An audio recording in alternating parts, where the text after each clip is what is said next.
Okay. Well, good afternoon, everyone. I'm Jackie Betts, City Administrator. Thank you for joining us today for our ad hoc meeting for the tree board. Let's do introductions first, and we'll start with Nancy. Nancy Eichstead, Fognap and Gladstone citizen. Kim Ballard, Gladstone resident. S- Kim Ballard, Gladstone resident. Sandy Ditmar, Gladstone resident. There's Brittany. Can you see her on the screen in front of you? Good. Oh, she's here too. Hello, everybody. Brittany Oxford, Community Assistance Forester in the Urban and Community Forestry Program at the Oregon Department of Forestry. And we have Jennifer, who's here as well. Hello, I'm Jennifer Killian. I'm also a Community Assistance Forester along with Brittany at Oregon Department of Forestry. Happy to be here. Brittany and Jennifer really helped me finalize the ordinance before we sent it to the city attorney and got everything wrapped up. I'm pleased to announce that the council approved it. It was a unanimous decision last night. So congratulations, you now have a tree ordinance. Nancy was at the meeting, so please share anything that you would like to. If you would like, I could go over some of the highlights that the city attorney changed in the ordinance to help you understand what you presented versus what the council adopted. Would that be helpful or not? I can just say it wasn't any substantive changes. He caught things like two different words for the same thing. Just little stuff here and there, but for the most part, it's almost the same ordinance as before. Yeah. What I saw, if I can find the spot, was about property owners, abutting property owner responsibility. It was much more detailed. Yes. And so I think what I'll do is I'll just highlight, he removed the definition of the term parkway as it was duplicated of parking strip, and it was used only once in the ordinance. So he changed that reference. He removed the definition of street trees since it was somewhat also duplicate and of public trees and was used only once in the ordinance. He added language to the definition of right-of-way to include general rights-of-way as defined by GMC 12-24-040, in addition to the reference to the strip of land on which a utility owner has the right to construct, operate, and/or maintain their asset in order to ensure that the maintenance provisions of abutting property owners apply to all areas where vehicles and pedestrians travel. He added a requirement that the Public Works Director adopt standards based on the ANSI and BMPs rather than just relying on those documents. The council may not constitutionally delegate its legislative authority to another body, such as the ANSI or ISA. So if we kept the language as originally drafted, we could only enforce those standards as they existed on that date. The ordinance was enacted, or we would have to reenact the ordinance every time those standards were updated. He revised the section to combine all of the abutting property owner duties in one section and clarified procedures for city enforcement maintenance. He added a subsection to make an abutting property owner liable to a third party for damages due to their failure to maintain public trees. This is important to protect the city from a liability. He clarified the tree replacement requirements and added a requirement to provide evidence to the Public Works Director of the replacement.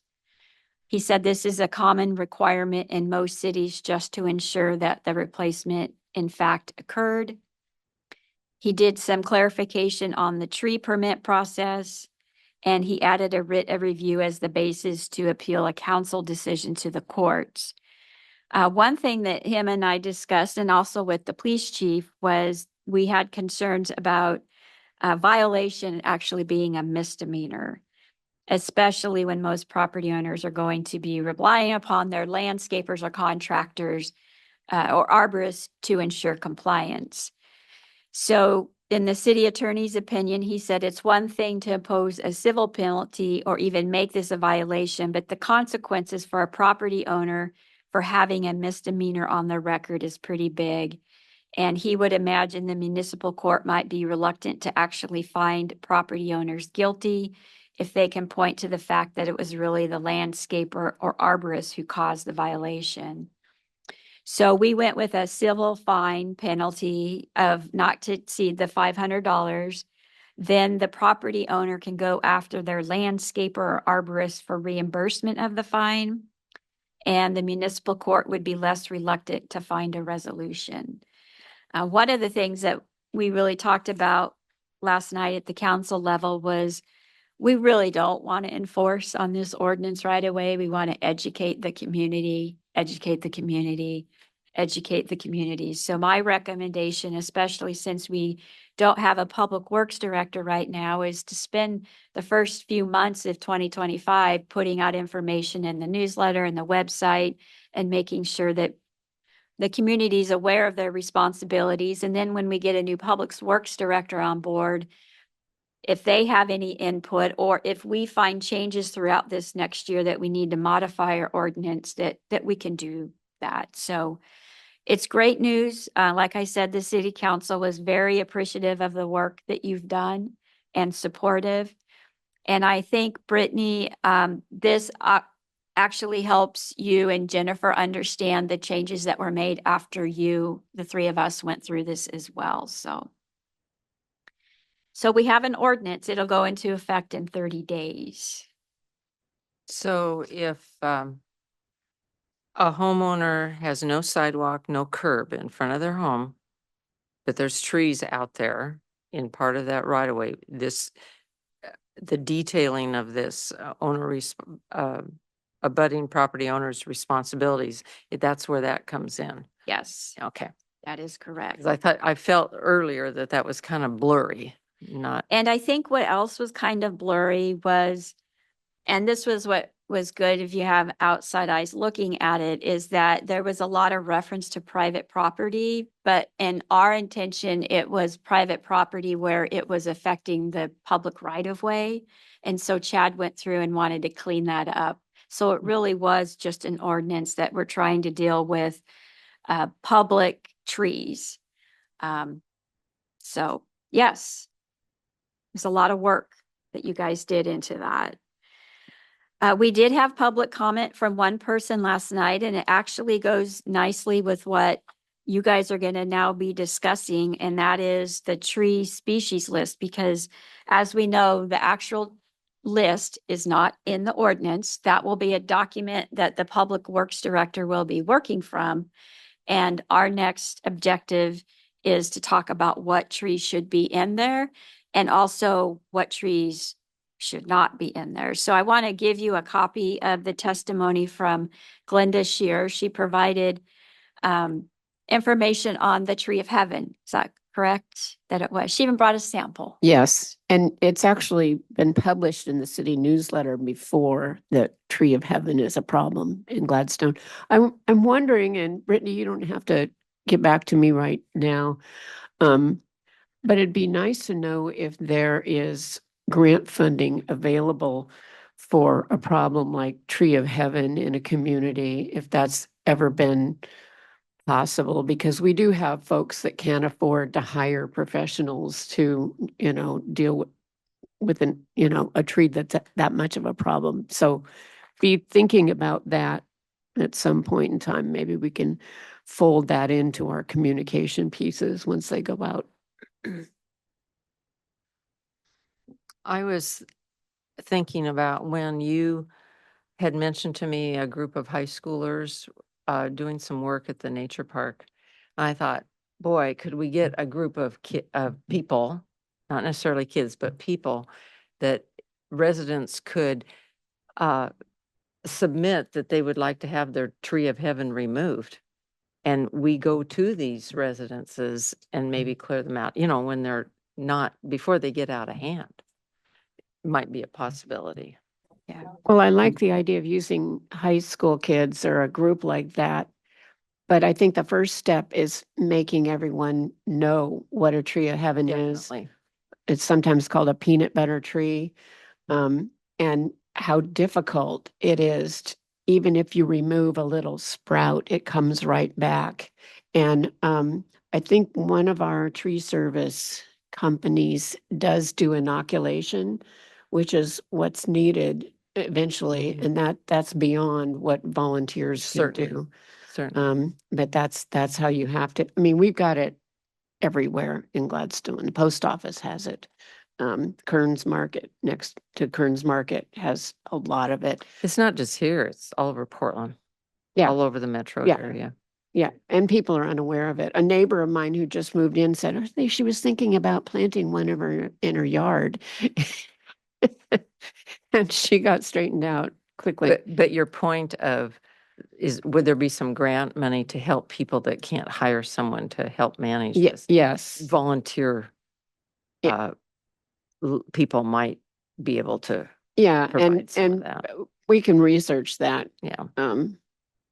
And I think in a broader sense, it came up from an elected official that even mentioned that for those that have to remove hazardous trees in general, whether it's tree of heaven or not, is there hardship funding available for that? And Brittany, I don't know if there is, but that was something that did come up. Yeah, I feel like this conversation could even be its own meeting to like explore different like options for addressing this issue. As far as like grant funding from the state level, I'm more aware of like a higher level grant fund and less so specific to like homeowners and some of these issues that come up with not having funding to remove trees that need to be removed and mitigate things like tree of heaven. But that doesn't mean that I can't find them or find the right thing. So I'll be keeping my ears out for that. And some of the like other grants that I know of are more like for local municipalities, counties, nonprofits to then help on a larger scale deal with some of these issues. Yeah. So I can share some initial resources for that. I don't know how applicable they would be to Gladstone. We'd have to look at that together, Jackie. But that's something that I can start putting together as far as like what resources are out there for this issue. And I think maybe that's a good point. That could be a future agenda topic for this group to look at. So yes, that's great. And we have Eric joining us. Thank you, Eric. I couldn't remember if you were going to be able to be here or not. So. Yep, I am currently just at a conference, actually just wrapped up. So hello from Corvallis. It's great. Okay, so we have about 45 minutes to see how far we can get on a tree species list, and we can continue the conversation if we need to. But I think what I want to make sure you all got a copy of in your packet was Brittany had done some recommendations to go through the city of Portland, and we decided let's just focus on the 4 to 9 foot plantings. And there was also a nuisance list there. Also, since we've last met, Sandy and Nancy had sent me an email, so I wanted to make sure you had those comments. And then finally, Justin also sent emails in regards to his suggestions from a utility standpoint. Can I comment on my comments? Yes, you can. I had said that I was having some issue with the nomenclature of the plants. Well, I think that's what happens when you're trying to read things on your phone. And, after I looked at it again, this is just fine how Portland has those plants listed. I don't see where we need to be changing that. So I retract that piece of my comments. So Brittany, do you want to kind of lead off this conversation, or what's a good way to kind of work into this? Yeah, I guess maybe we can start with Justin's comments or some of the comments pieces and then move into concerns that anyone might have with Portland's list. in the context of Gladstone. And then we could talk about the nuisance list. Does that make sense to everyone? I see heads nodding here, yes, Okay. so. Also, before we dive in, Jackie, I just want to say congrats on getting this ordinance in place. That's a big lift. And Yeah. just that's really great work, especially considering, losing a public works director in the midst of this. So just thank you to the city of Gladstone and to this tree board. Yeah, Thank you. and Yeah. we are meeting Friday to talk about the application for Tree City USA. So we are pushing really hard to fulfill our obligations, and we're on our way. So, what I noticed in Justin's email is he said no height greater than 25 foot, and it looks like, Nancy, that you didn't have any that were above 25 feet. No, I was focused on a couple of native species that I thought should be in there. And the rest of these are pretty short. Crabapple, the native dogwood, bitter cherry, madrone, vine maple.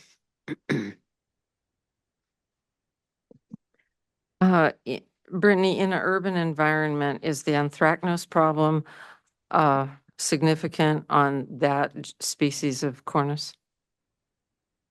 Which species of cornus? Nutali. Jennifer, do you have?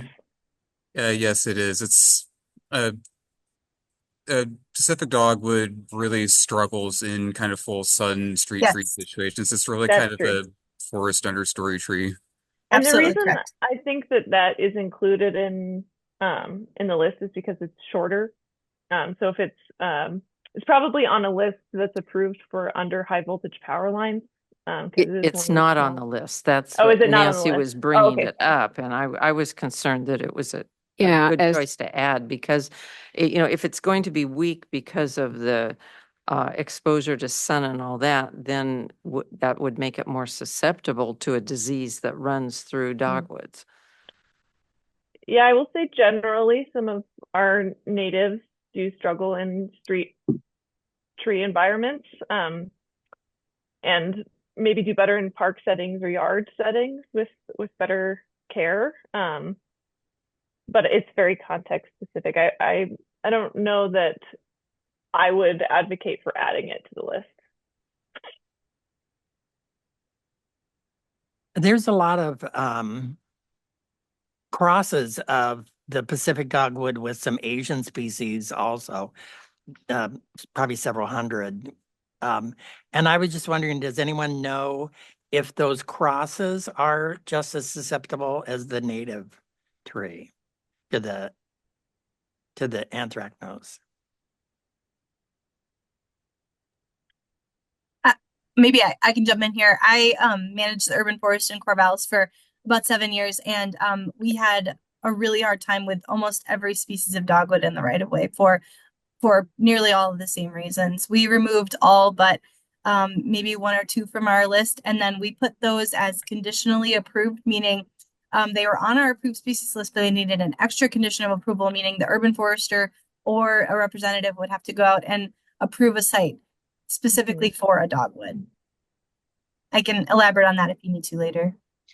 So my lens is just from a native plant point of view, and the Pacific dogwood is also a tree that Native Americans use for many, many things. And so that I always bring that in as a diversity issue. I had a neighbor who cut down his dogwood. It was the only one next to the river. When it bloomed, they knew that the fish were coming into the river, and he just cut it down because he didn't like to sweep the leaves up. So it's where my heart goes. I certainly appreciate that standpoint. I think it's sort of a balance of also trying to create a list that's going to, set folks up for success in what they're planting, and what's going to do well in the right places. And I feel like that might be an opportunity for advocating to plant natives in yards, where there's more planting space and they could be an understory tree for maybe more canopy is above them, and they might do better in some of those places than in a planting strip specifically. Yeah, if it's exposed to a lot of sun, it will struggle. But we have planted a couple in the nature park in areas that we know that they'll do well. So just an advocate here. Yeah. And Jackie, are we just looking at street trees for this list, right? Yes, Yeah. that is correct. And I am trying to listen to know where we're taking notes, but are we working off of Nancy's list right now? Is that what we're talking about? Or are we assuming that information from the city of Portland's list, do we need to go through that and say these are ones that we want in there, these are the ones we don't? I'm just trying to get some kind Yeah. of systematic approach to this. Yeah, I think going through, I think Portland's list is a great place to start for Gladstone, since it's a very similar ecosystem type, and the planting strips are going to be similar. I do think Justin's comments, there's some room for, we could err more on the side of caution when it comes to high voltage power lines if we wanted to, which I think was his suggestion. But Jackie, I think that's a good thing, maybe structure wise. It's just like to look at Portland's list, and then if anyone has anything that they think is missing, to advocate for that, or if there's anything on that list that should be removed, to advocate for that, and then moving on to things like nuisance lists. Okay, so I'm on the 4 to 5 foot 9 planting strips without high voltage. So the next one will be when we talk about Justin's concerns. So looking at the species list here, are there any that you guys would like to not include in Gladstone? Sandy, you had also made a comment that for a homeowner, it's got to be, you got to be able to find it to buy it and afford it. And that's also what we want to take into consideration. And I talked to not a buyer, but someone that had been close to that at Portland Nursery, because that's Independent Garden Center, and that's where you're going to find these named cultivars. They do source the plants that are on Portland's list. They're in Portland, and that, it was good to know that they're sourcing those purposely. So I think going with working from Portland's list is going to give Gladstone residents better success at finding them if we go with a known list rather than trying to make something up. I think that'll be more successful. Okay. So bald cypress. Is it going to be too dry? It's definitely like a riparian tree that does well with a lot of water. Does better. It's really not I'm not so sure it's a street tree in Gladstone without a lot of additional water when the tree is younger. Go ahead, Jennifer. I apologize. I couldn't hear the comment just before. It was kind of muffled, but again, from the lens, I know Gladstone and Corvallis aren't very super geographically close, but we had tremendous success at planting those in the right of way. Okay. Does that mean low maintenance water wise?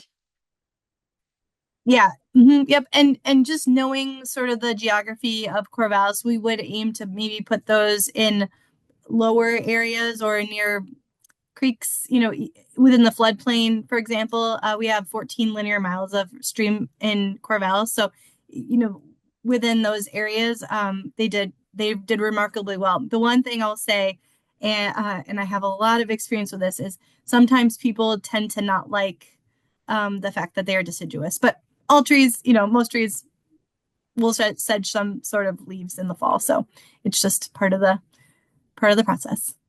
Okay. I think a lot of people confuse the bald cypress with the swamp cypress, which really does need soaking wet feet, but they're related, but they're different. Mm-hmm. Okay, so for now, let's go ahead and leave it in there. What about birch?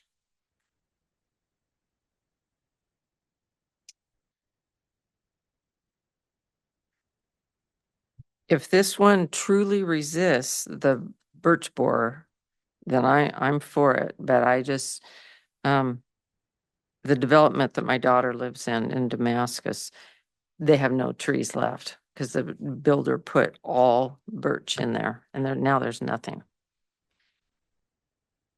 I didn't realize how devastating that can be. My for birch neighbor, borers. my neighbor had the same experience. So do we want to leave that one out for now? Again, we're not finalizing anything. We're just trying to take a first brush through. So you've got birch for now, put no. Well, okay, so it's They saying it's the specify- most specify resistant. resistant cultivars. I'm sorry. I was gonna say at least specify borer resistant cultivars. It's saying it's most resistant. Does that mean it's really resistant or it's just the least of the worst?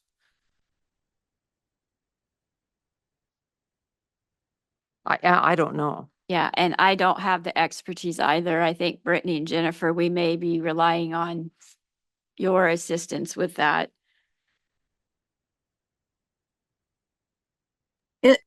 From my understanding, and I'm not an expert in bronze birch borer, but I do know it seems to be that only some birch are resistant, including river birch. So I think your standard, birch, I would not add to that. And river birch, I would use sparingly. Okay, so I'm going to make a note, river birch sparingly. And is that the heat? The Dura heat birch? No? I'm not familiar with that one.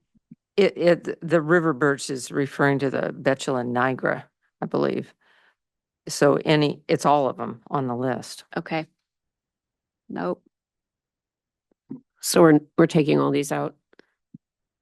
I'm doing whatever you guys tell me to do. Well, we've only got a half hour. I'd be for taking them out because Same they here. they do make a mess. Okay. Moving on. Mascara. Good tree. Yep. Yes. Okay. Big fan Yeah, of I that. think those are great street trees. I would leave those in. Yeah, Yeah. I have one in my yard. It's a fine tree. That gives you a native tree too. Yep. Exactly. Okay. Under cork tree, there is His Majesty cork tree and eye stopper cork tree.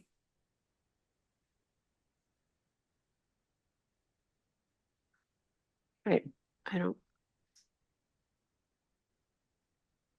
No preference? I don't have a lot of experience with this tree. I don't know anything about those trees either. Okay. We'll leave them in there for now. Cryptomeria. In the winter, it's going to look dead. It's brown. Beautiful green in the summertime, but it's going to be brown and it'll have to be limbed up, which I think is okay. That would be okay, but just, as a homeowner going to think, oh, it's dead and take it out just because of the color change in the wintertime. I love this tree. It's so nice and soft. It is. Okay. We'll leave it in there for now. What about elm?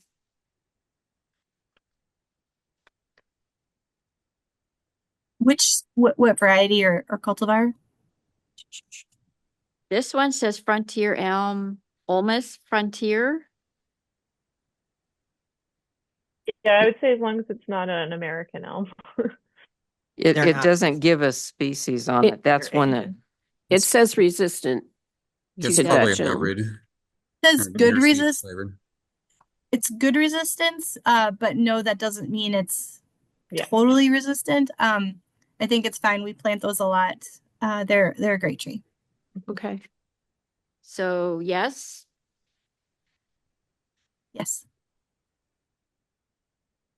that's one that we'll need to get a species added to it to have the proper nomenclature. I'll track that. you want to look into that, Sandy? Okay. Yeah, if it's just the genus and a cultivar name, it's probably a hybrid of multiple species. So there Most isn't likely. necessarily a full Yeah. scientific name for it. I'm concerned with getting whatever might be on a tag for a consumer, trying to make sure they buy the right thing.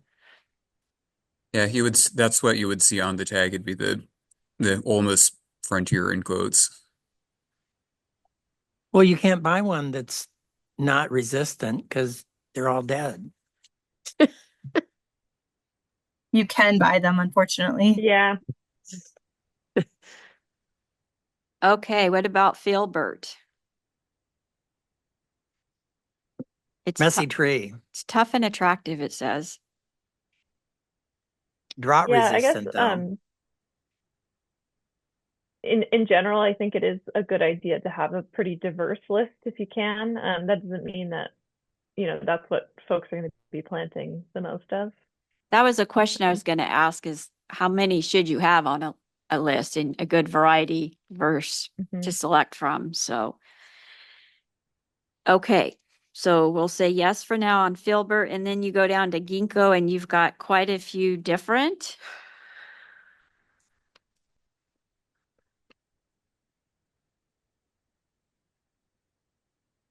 Really a lot. Are There these is. I would all just say, sterile? yeah, not having a female tree on the list. Yeah.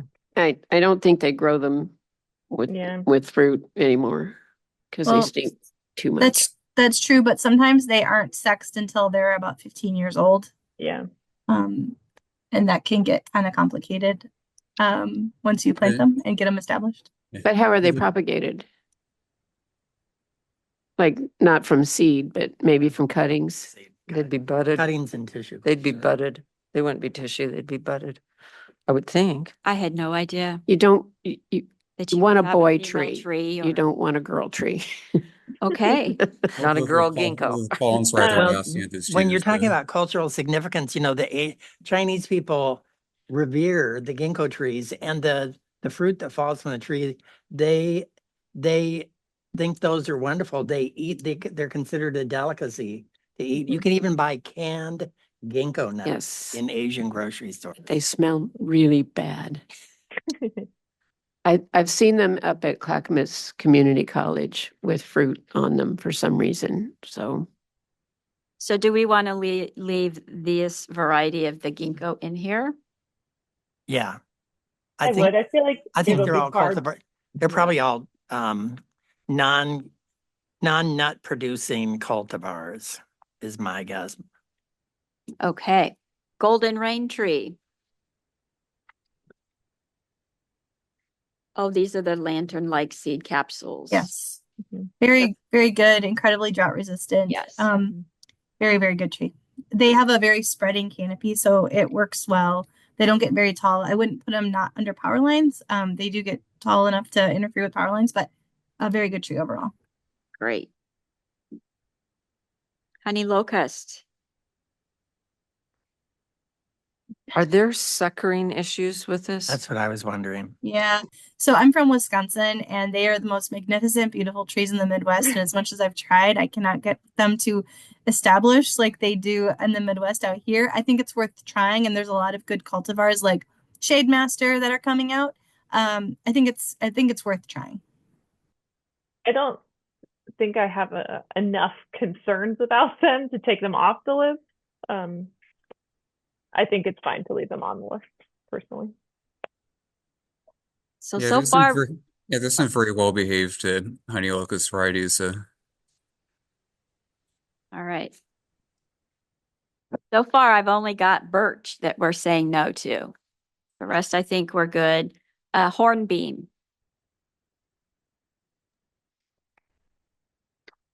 Very good street tree.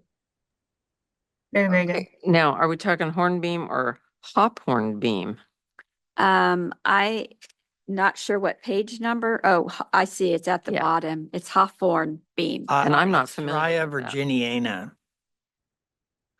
American hop hornbeam. Hawthorne beam. Jennifer, is that one? Yeah, that's okay. Mhm. Okay. So we Yeah. got Not- hornbeam. Yeah. Yes, yes. Ironwood,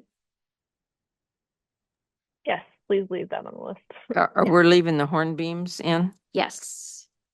Okay, I know we were leaving hop hornbeam, but hornbeam itself. And the hornbeams, And Jennifer. that was good. the one that, well, we're on without voltage lines. Okay. Yes, he wants them out of the voltage Yeah. lined ones. I've got that note too. So we got ironwood and now we're on linden. I have big feelings about lindens. I love them so much, but cordata, the European, have some pretty significant structural issues in maturity. So all the American and silver lindens, yes, but I would really consider the European varieties or consider omitting them. So these are American here. At Great. least one of them is, but I don't know about what you just mentioned, Jennifer. So Tilia cordata. Tilia cordata, Yes. is that the European? Correct? Yeah. The Tilia cordata, that's what you said? I would consider, I'm not, I'm just saying consider some pretty significant structural issues in maturity, like deeply included bark, almost consistent tear outs with any breeze or ice or anything like that. But I cannot say enough good things about the American cultivars, the varieties. Tilia tomentosa. Love. Very, Okay. very good tree. Okay, so I'm listening correctly. You're saying to be cautious with the Tilia cordata, but the American ones you are fine with. Yes. Okay. So that's yes, consider. And Kim, could you say that again? Because it sounded so good the first time. Tilia tomentosa. There you go. Those are all yes. Oak, Yes. sawtooth oak. Sorry, can you remind me what size planting strip we're in? That's what I was just going to say. 4 to 6. And that I'm wondering about all of these oaks, or the first 3 anyway. Pretty big. Can I take a quick step back? I apologize. I didn't realize we were talking about 4 to 6. Tilias do, even American lindens get quite sizable. I would again, I'm sorry, I should have realized you were talking about this. Tilia is definitely in the next size up, 6 to 8. Yeah. Okay, so back to linden. That means sorry. no. Okay, so we're doing no for Tilia. And I'm wonder- All sorry. of those then, Yeah. no. Correct. In that size class. I think, Jennifer, the summer sprite linden, the Tilia cordata halka, is that what we're talking about, Jackie? I am at Tilia americana, Tilia cordata, Tilia harvest, Tilia tomentosa. Those are all no. Okay, yes, I would agree with Okay. that. But we can move those to the larger area, correct? Yes. Okay. We don't have larger. We don't area. have a larger Oh. area, but So no. Unless we do the public right of ways that don't have, if we have a list for public right of ways that don't have a sidewalk and a curb. and that might be a future Yeah. objective. So Okay. we could revise this in the future and Yes. add that kind of stuff. Yes. Okay. And oak, too large for 4 to 6 foot. So no to all of those. We will have sidewalk issues. Yeah, that Quercus hypoleucoides, Sean Hogan planted one of those in front of his house in Northeast Portland when he first moved there, and it's probably 50 feet tall now. Okay. Pagoda tree. Don't know that one.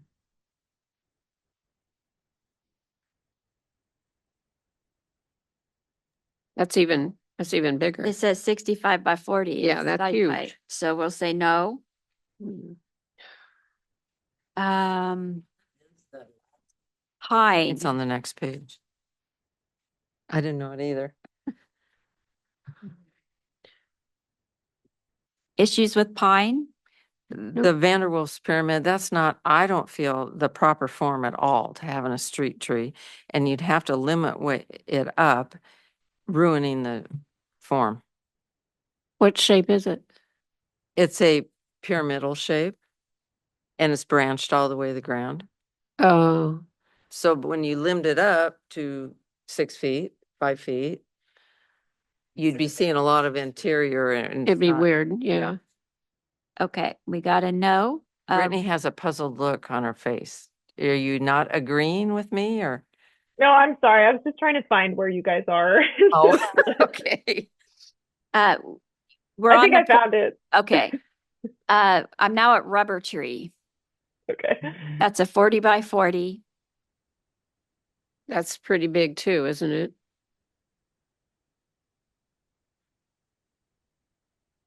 Is that a no? I don't know. I'm not super familiar with rubber trees. Jennifer, did you plant Not- them in Corvallis? Yeah. or- Not in a 4 to 6 foot right away. Yeah, I might remove that one. All right, silver bell. That one's fine to leave, I think. Not my favorite tree, but I think it would be good in that right away size. Those look good for pollinators. And is the next one pronounced ten oak? Tan oak. Yeah. Ten oak. Pretty big. Over time, slow growing. It's another oak, correct? No, It's not, no. It's just not, that it just specific. has the name in it. the common name has that. It's Yeah. related to oak. It's a different thing. Mhm. So are we saying yes or no? It's a Southern Oregon. Yeah, they're nice trees, but if sudden oak death ever gets here, we're going to lose every single one of them. Okay, let's do no. Tupelo? I'd say Which leave. Yeah, which This is Sylvatica. not in 4 to 6. So unless see, I don't want to complicate things. If you're on the upper end, like 5.5, it might work, but Mhm. that tree not a would 4. mess up some sidewalks in a Mhm. 4 foot right away. Yeah, and that's not what we want in Gladstone. So Yeah, but- all of those, I'm assuming Tupelos, we would say no. In 4 to 6, yeah. Yeah. Okay. Yellowwood.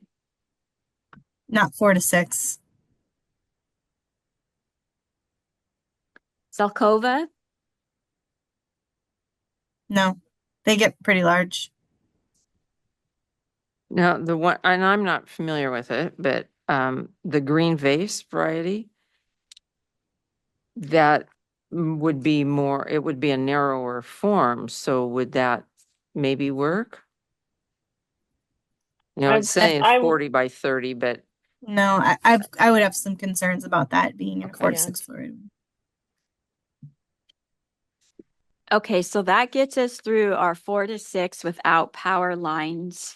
I had one tree that's not on the list that I was wondering what other people thought of was the Cryptomeria japonica, which is a small tree. Had any of you planted seen it for a street tree? well, Seikensugi's on there. Hmm? Cryptomeria It's on Seikensugi there. was on there. Oh, it is. So Yeah. okay, sorry. But Nancy, you had some additional, I do. okay? And they're all natives. And got the dogwood. We talked about that. The bitter cherry. Did we say yes with the dogwood? I think We said no. I'm Not as a street pushing. tree. Bitter cherry, Prunus emarginata. Are you going to get root problems in the sidewalk with that? 4 to 6 foot I don't know. suckering? It's not a cherry tree. It's a prunus though. Yeah. They might It might sucker some, but they're pretty tough. I don't know that I've ever seen it as a street tree, but that could be interesting. Okay, I'm gonna put maybe. Madrone, Arbutus Menziesii. Menzizia. I think in a 4 to 6, I would have concerns with Madrone. Correct. Although there is the strawberry tree, which is related, that does do well in small right-of-ways like that. Mhm. What is that one? Arbutus unado. Arborist Thank you. unado. That's right. Yep, that's the one. Yeah, the Arbutus. madrones are the nursery industry's been figuring some things out, but they are notoriously hard to transplant too. The worst. Yeah, Yeah. very, very, very difficult. You have to take the fungi with it.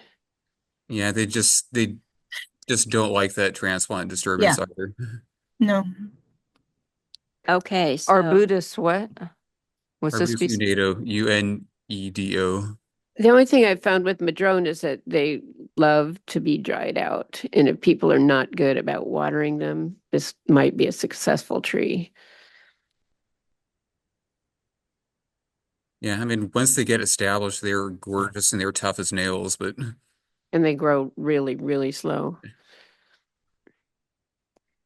So are we suggesting no to what Nancy put, but we're doing the Arbutus undea? Is that what you said, Eric? Unido? Okay, and is that the strawberry that Jennifer was mentioning? Okay, Mhm. so. Okay, Nancy, next. Vine maple, I think we could add vine maple. Yeah, I'd support that one too. Yeah, my only concern with vine maple is it's because it's an understory, it doesn't tend to do well like dogwood in a right of way where it might be getting full sun. So just be cautious of that.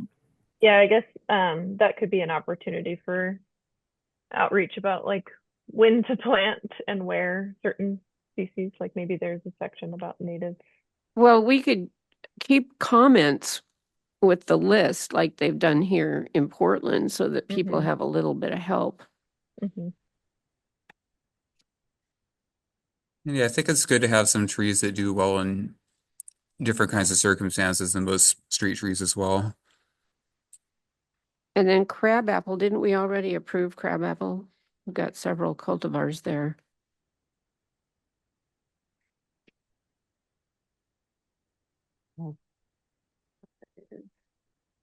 Or was it the choke cherry? It was the ginkgo or I didn't see crab apple Yeah. yet. That'd be Malus, MALUS. Mm-mm. It might be on the, I suspect that Portland might not have included crab apples because they're tend to be overly planted. it's on, there's one on the, Yeah. with high voltage lines. Is it? Okay. There's one. Well, it's not cultivar specific, it's just the genus species. Malus chochonoski. Okay, so should we save that one for the one with high voltage power lines? Sure. Which means short, right? Is that what we're saying? Yes. Okay. Okay, and then your Same thing with vine maple. That It- should be on that list too. Yeah. power lines. Okay.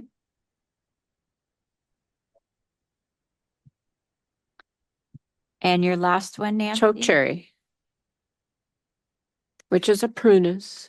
You have So what's the, prunus issues. well, just the suckering. I know, You I know, know. that's, I hate um, that.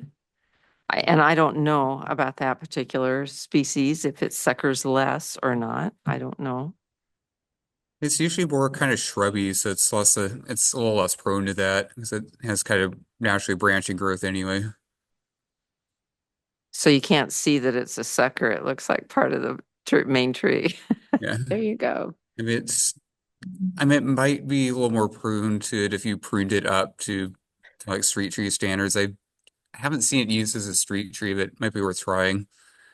I mean, I if they turn out to be nasty, we can always take them off the list later. So yes. Is this the one to the 4 to 6 foot? Or are we talking add it to the power lines? It's a 15-foot tree. So we could do a power line. I think it'd be good for power lines. It maybe gets a little wide for a narrow planting strip, but Okay, so Nancy, the last three on your email, I put yes in parentheses for the power line section. Yes, Okay, got that. There's one tree that I didn't hear mentioned that I thought I'd bring up to the group for discussion. It's the tree form crepe myrtle. It works very, very well in even right-of-ways that are, shouldn't say this, but I would plant them in 2-foot right-of-ways in the city of Corvallis. They work under power lines. They're incredibly drought tolerant. I cannot say enough good things about these. They do sucker because they want to be a shrub form, but if you stay on the maintenance, they make a beautiful street tree.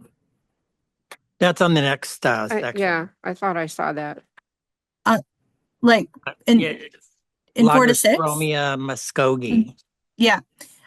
I'll just say that it does very well in 4 to 6 foot right-of-ways. I think we're safe here in what we have talked about, but a big difference between here and Corvallis is the exposure to ice storms. You know, it's just a lot less down in Corvallis than what we have here. But I don't think that we're listing things that are weakly branched and, you know, subject to that as much. okay. But You know, that is a difference. Another favorite of mine under malice is Prunus mume, the Japanese flowering plum that blooms that's scented and blooms in January and February. And it's a small, extremely beautiful tree. Mm. Is it on the Portland list? Have we seen it? I have not seen that. So we have finished 4 to 6 foot. We finished Nancy's list. Do you want to move on to now with high voltage power lines? Before we do, Jackie, couldn't all of the small trees in the 4 to 6 also work in the other areas? You could just move them forward. Does that work for everyone? I mean, if they're small enough to fit in a smaller area, they'd also work in In the high voltage area? yeah. That's true. I guess it sort of depends. I think there's benefits to leaving them off and benefits to including them on both lists. So if you're trying to grow the most amount of canopy in limited spaces, you might leave off the smaller ones in spaces where there is more room for the trees to grow above, if that makes sense, and then adding them to places where they're more limited in height. Or, you know, there's also the benefit of having more options. So it's just, I guess, something for the board to consider. I think I'm maybe not just sure. I Yeah. think maybe we just keep a list of all of the trees and then flag ones that are specific, right, there for more constrained sites. So Hmm. like I'll have a checkbox or this tree is okay for narrow rights of way, this tree is okay for under power lines. Yeah. I was thinking about when I had done my little drive around measuring parking strips, and it's the older neighborhoods where then there is overhead wires. So I think the list for without high voltage, the one for with high voltage needs to be more expansive than the other one. You know, that's where the better utility is going to be. So I think that means yes, Nancy, to your question. I think so. Yeah. I just want to give people more choices as we're chopping these things down. It'd be nice to have Okay. some consistency. So then does that mean you want me to just keep going through the ones that are listed with the high voltage and we keep saying yes or no? I think so. I think that makes sense. Okay. So we've got the Cascara.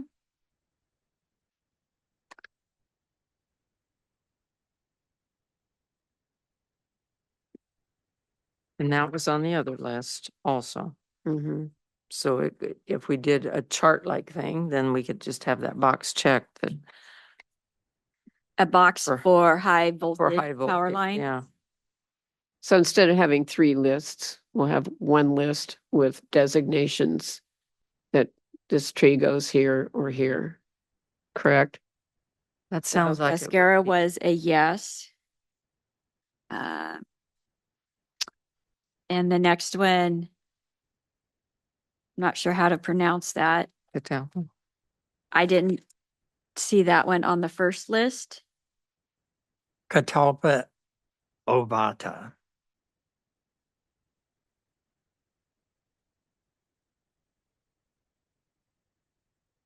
But that would be suitable for both. Yeah. Okay. Chitalpa. Well, I mean, didn't you just say that all these plants on this list were good for the ones without power lines though too? If somebody wanted to plant a small tree, even if they didn't have power lines.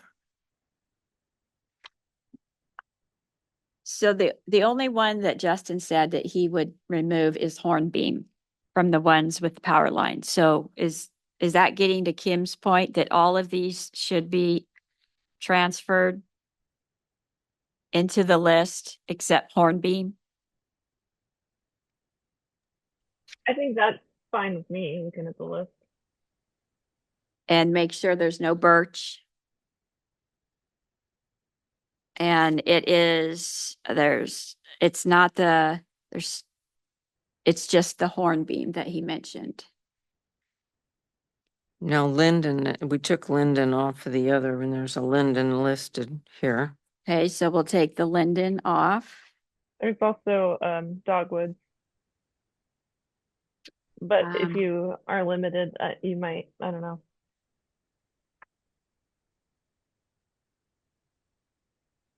Dogwood was removed from the first list. Should we remove it from this list? Sorry, Nancy. No, you tried. Okay. Ironwood, linden.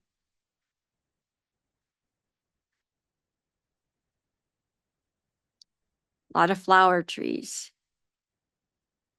Snowbell, Tupelo, Zelkova.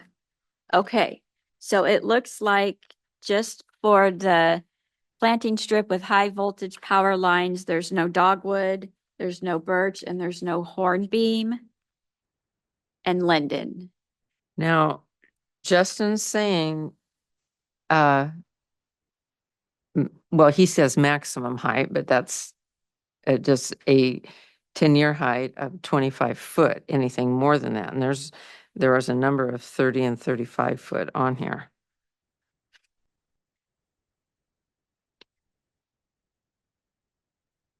So he's suggesting that we don't plant any that are above 25 feet. So that means we would have to go through the high voltage list and take out those that are above 25. Is that correct? Well, isn't there a trimming that happens? Isn't that what they like to do? I mean, Yeah, I might ask that we get more clarity from Justin on what he would recommend as a utility forester for that. It sort of depends on what the branch structure is like, how well the trees respond to utility pruning and things like that. Like some species, I think you can plant even if they're slightly above 25 feet. But I don't have that specific industry knowledge. Okay. So we will keep what we have in there, remove hornbeam, birch, linden. Our intention is to have one list with boxes checked for high voltage. And then you also would like to have size, features, description. Is that correct? Okay. Like, don't plant this in the sun, or watch out for bugs suckering. Now, in the ordinance, it refers to small, medium, and large. But I don't know, and that was one of my comments. I don't know. We don't really, it said there's going to be, the species list would have designations of small, medium, and large. And do we need to bring that into this since it's in the ordinance? It does, well, those are planting distances. No, it's, I was trying to see small is 25 feet or less. Medium is 25 to 45. And large is over 45. and I don't know, after we kind of came up with, we just really have a narrow range of sizes that we can use because of the parking strips in the community. The species list referencing small, medium, and large, I don't know how relevant that is, but we've got to have it on the list if the ordinance says.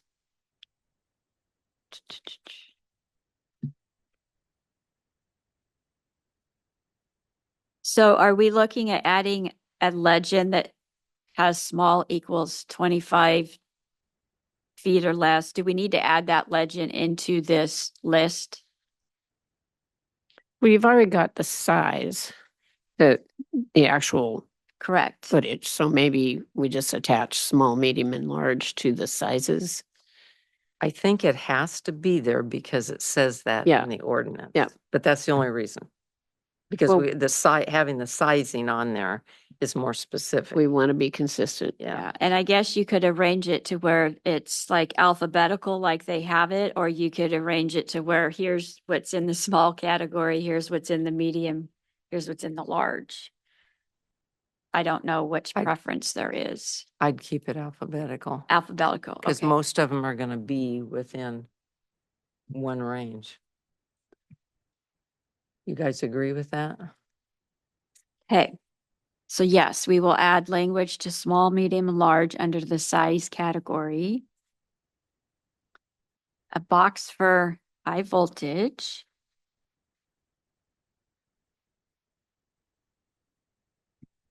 Would you like to talk about the nuisance list? How are you doing with the time check? I'll go if you guys have the time to go. I'm okay. Okay. Brittany, Jennifer, Eric?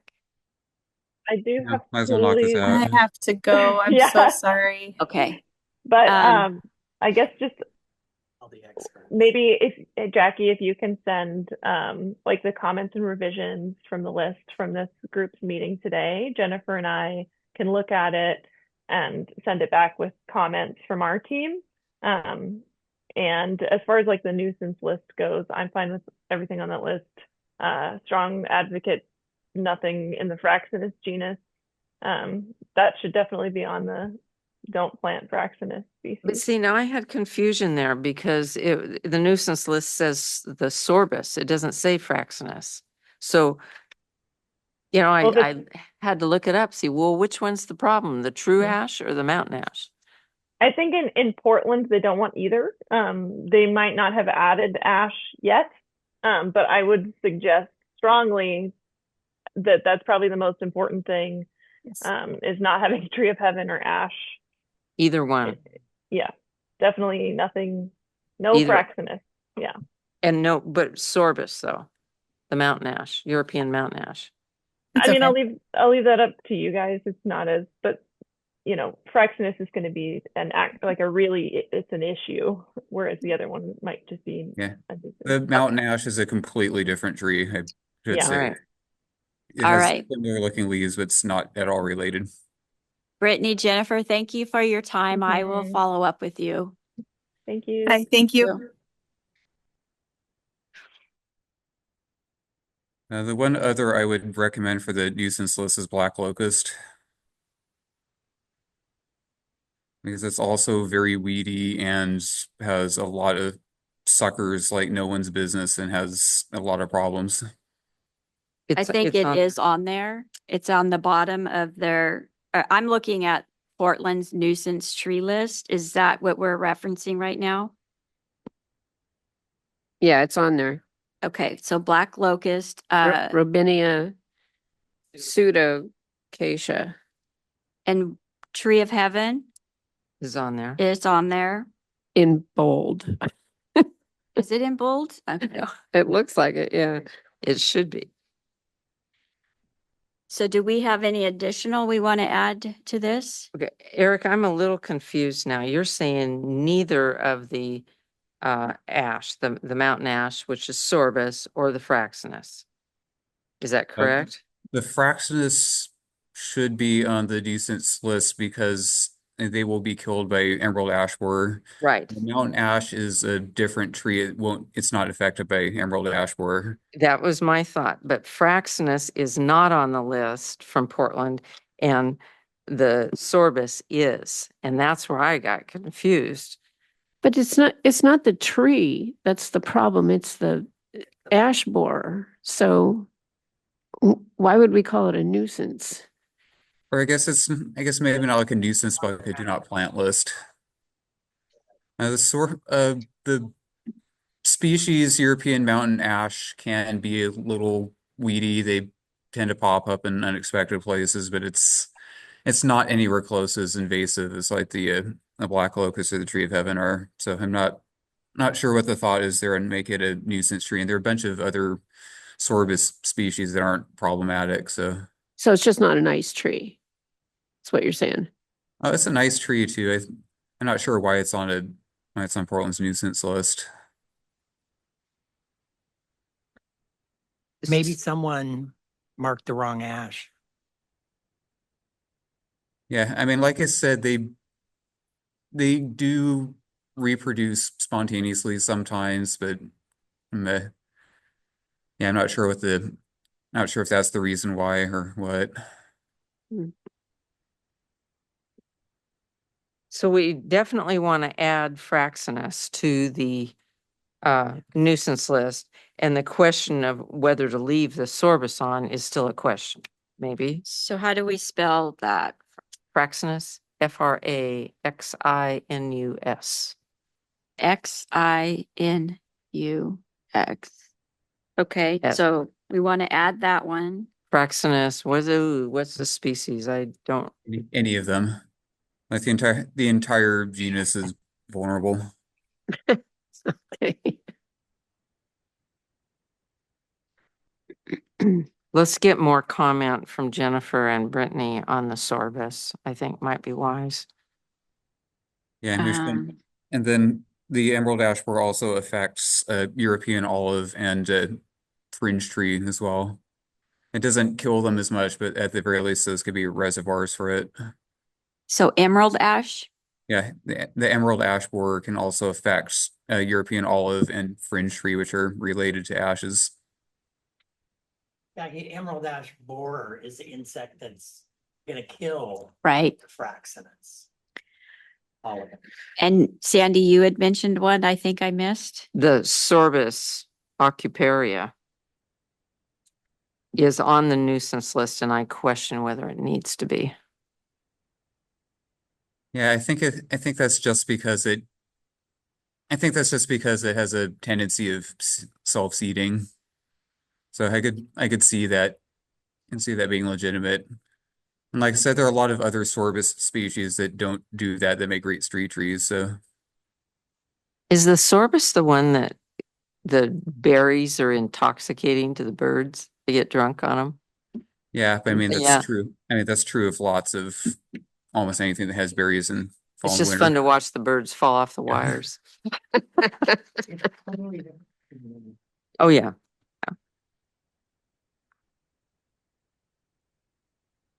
So it sounds like we're leaving the sorbus on the nuisance list, but adding fraxins.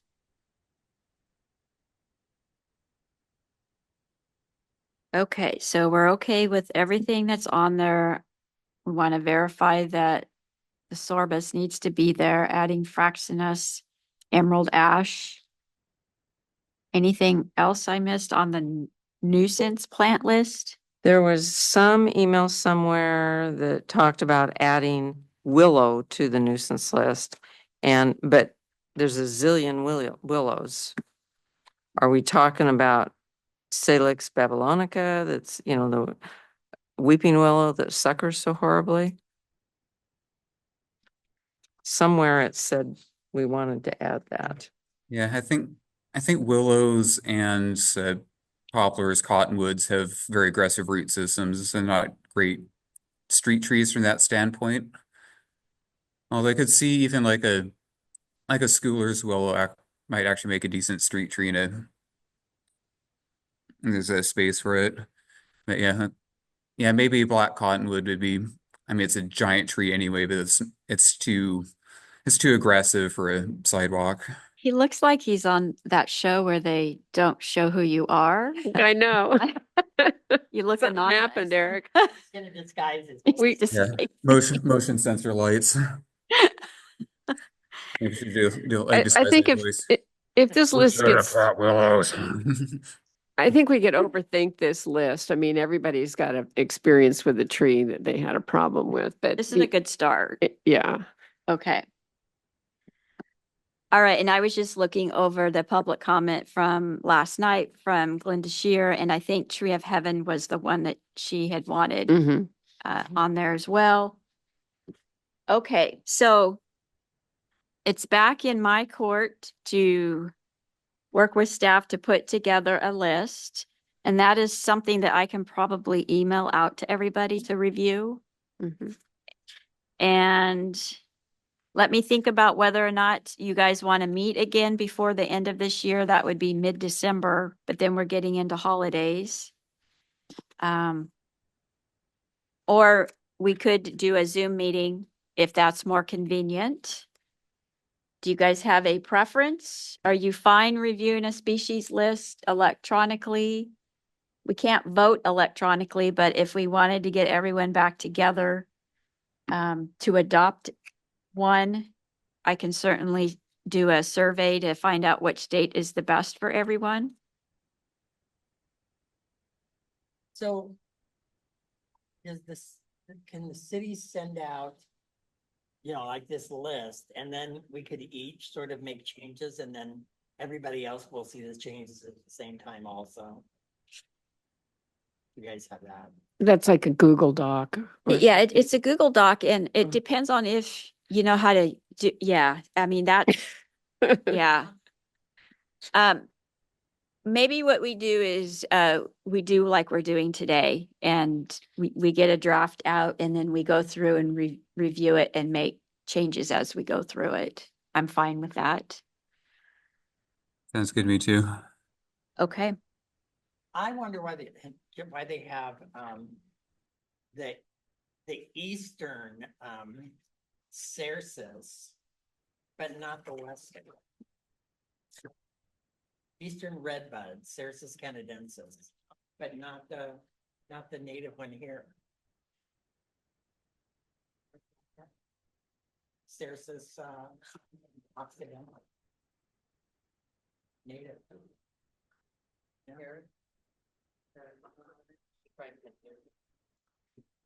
Sorry, Eric, I'm wondering why they have the eastern redbud, Cercis canadensis, but not the western Cercis occidentalis.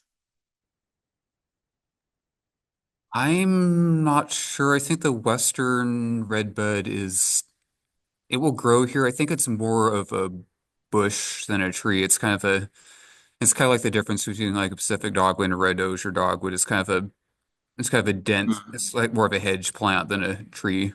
Okay. I mean, it is lovely and quite climate adapted, but yeah, I think it's just not really a tree as much. All right. Well, very good work. And if there's nothing else, then I'll go ahead and adjourn the meeting.